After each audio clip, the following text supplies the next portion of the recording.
How's it going, everyone? Equinox Phoenix here, and today, ooh boy, it is a doozy. Today we're going to talk about Doctor Who Season 1, Episode 4, titled 73 Yards. Oh boy, this week's episode was a doozy of an episode. So, the episode begins with Ruby and the Doctor, landing in Wales off the coast. They're all, happy-go-lucky because it's the Doctor and his companions. So you know, you, you guys get it.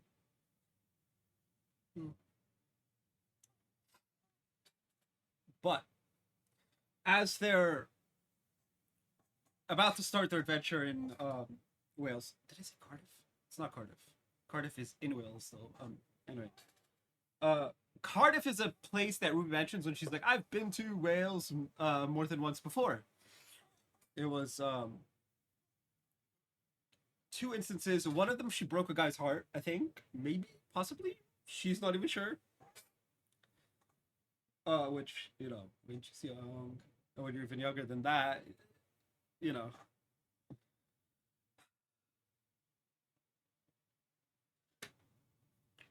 So as they're walking and talking, the Doctor steps on a circle made of objects, which we later find out is called a fairy circle.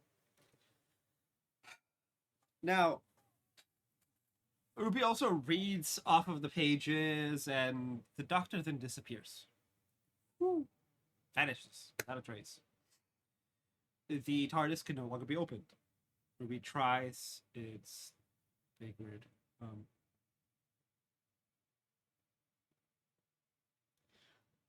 Now, a woman, an elderly woman in like a black coat type thing, he seems to be miming, or at least speaking in sign language of some kind. It's like really weird. Appears to Ruby, and that woman is always exactly 73 yards away from Ruby. And this results in now Ruby goes to the nearest town. On the way, we see, wouldn't you know it, another Susan Twist character. The actor who plays these many characters is named Susan Twist. There is a current prevailing theory in the community that she's playing Susan Foreman, the Doctor's granddaughter from way back when, during the first Doctor's adventures, his OG companion. And that's the twist, as it, which, bit on the nose. I mean, RTD does like being ridiculously on the nose. Bad Wolf. Oh, that was, or Dr. Donna. RTD is very on the nose, and then Stephen Moffat is also a bit on the nose with his stuff too. No, they both play the long game, so it's like pretty much anything and everything is important with these guys. So who knows? Maybe she is, maybe she isn't. Anyway, we see this new character. Ruby convinces her to go to the woman there, the woman in black, and talk to her and ask about the Doctor and stuff. Let's not question what happened from my desk. It's from back when I had cheese and crackers on my desk as a snack. I just never had put it in the kitchen. And yes, the edge is broken. So Ruby convinces her to talk to the woman in black. The woman in black seems to terrify her. We don't know how or why or anything like that. All we know is that everyone who talks to her, including a guy from the village down the road, named Joshua. And every time Joe talks to her, they weren't screaming. So Ruby is just like, okay, I'm just gonna go home. She tells her mom, right? Her mom's like, okay, I'm gonna call you, right? I'm gonna pretend to walk. And I'm gonna go up to her. Fair enough, right? So that Ruby can hear what's going on. Um, it doesn't work, and so Carla sees who the woman is, runs screaming, gets in a cab, runs away. Ruby is obviously distraught. Her mom just ran away from home after trying to help. Like, she's like, what is going on? Like, huh? And so,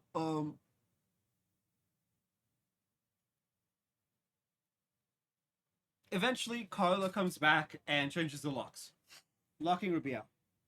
Now, the episode progresses through the years. We see Ruby at 25, 30, 40. At age 40, she becomes an employee of uh, I believe I have the. Hold on a second. I have the something. Okay.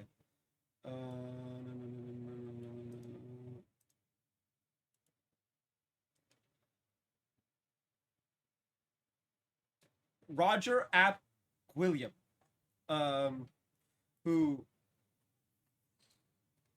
the doctor mentioned earlier at the very beginning of the episode as a bad example of the Welsh.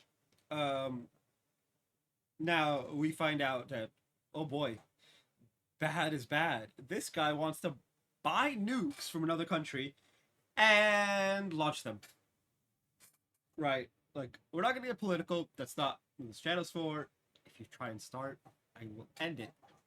Come to, but he tries to like. He's like, oh, so Ruby's like, oh shit. So she gets on the grass, starts walking, aims her phone camera at Roger, and starts walking back.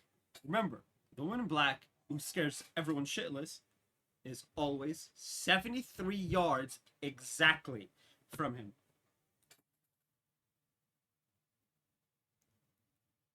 So she keeps walking and walking and walking. And eventually it's exactly 73 yards. There's guys with guns like telling Ruby to stop. And she's like, okay, I'll stop. Roger turns to the right, sees the woman, runs screaming, quits. Everyone is always saying, ask her. Now, there is one scene I did skip over. Before the time jumps and after Ruby gets kicked out. I just remembered it because, ADHD. You guys get it. Your old hat.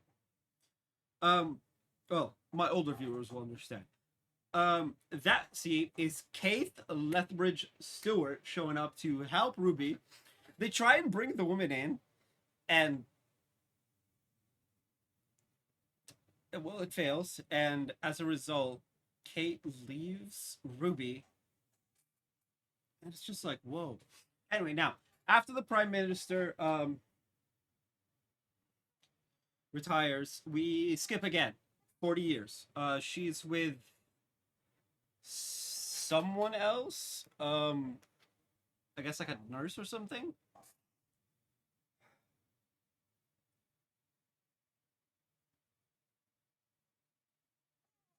And they're at the TARDIS. They're in Wales where the TARDIS was, 40, no, it'd be 60 years at this point. Like 60 years from now. So 6 years into the future, like our future, because her current present is 2024. Um, it's now total of 60 years later, and their thing, and everyone's been laying flowers around the TARDIS and whatnot.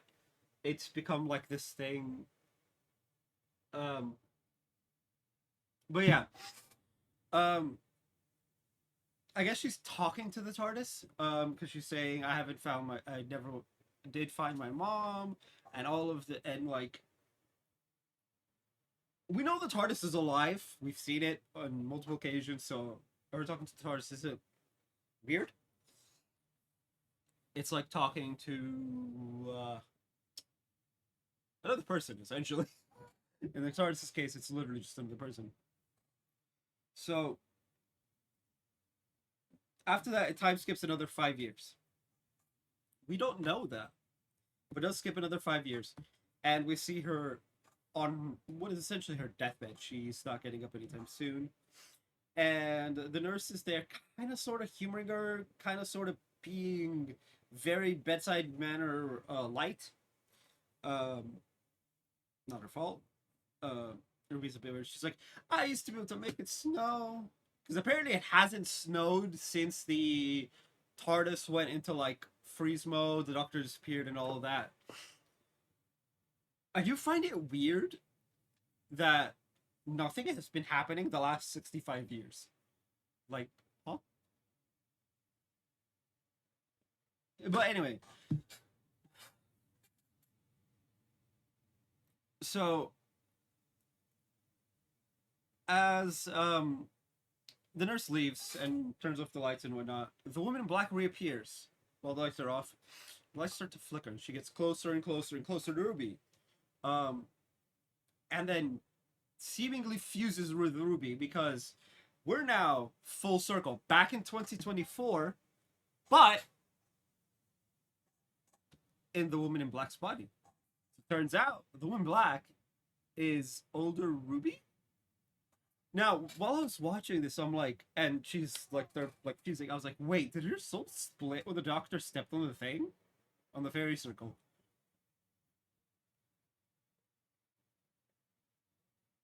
I mean, we are introducing supernatural within this season. That's why we had to reset um, after the last series, and we went from series 14 or whatever it should be, and it's now season 1. But that's interesting. So they come out. Ruby says she's been to. We go through the thing, but there's an extra number tacked on. This time she says 3 instead of 2. And so she describes the previous 2. But then the Doctor almost steps on it. This time she stops him. Wait. Hmm? Now she sees the woman in black up top. She's like, who is that? The Doctor turns. The woman's gone. She's disappeared. And when the Doctor questions her, you said 3, but you've only said 2. The episode ends with her saying, I guess now. Which is true, but also not. As we know, we kind of got looped back. Now, I have a theory on how this is possible.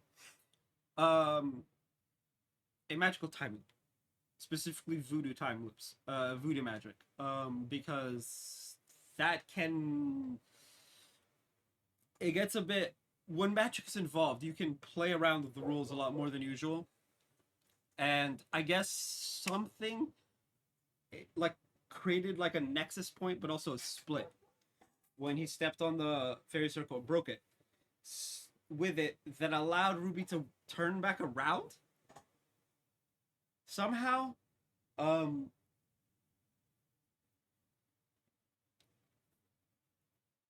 But it also somehow split Ruby's soul in half, right? It got some like weird heebie-jeebie things. It's either that or something about Ruby. Bear in mind, we still don't know who Ruby's parents are, her biological ones. For all we know, she could be one of these gods, like the one who waits, and the toy maker, and Maestro, and etc. etc. We know nothing about Ruby, so who knows? Bearing that in mind, something sus is happening. Anytime someone tries to kill Ruby, it starts snowing, which is weird. Um, my theory is either some voodoo magic's involved, or god magic, and it's coming from Ruby, right? Like, she got like, okay, the best example I can come up with is Raven from Teen Titans, Rachel Roth. If you watch the Teen Titans cartoon, the OG one, not the replacement that a lot of people don't like. In it, they're watching a horror movie in one of the episodes, and Raven gets so scared it starts creating monsters in the tower.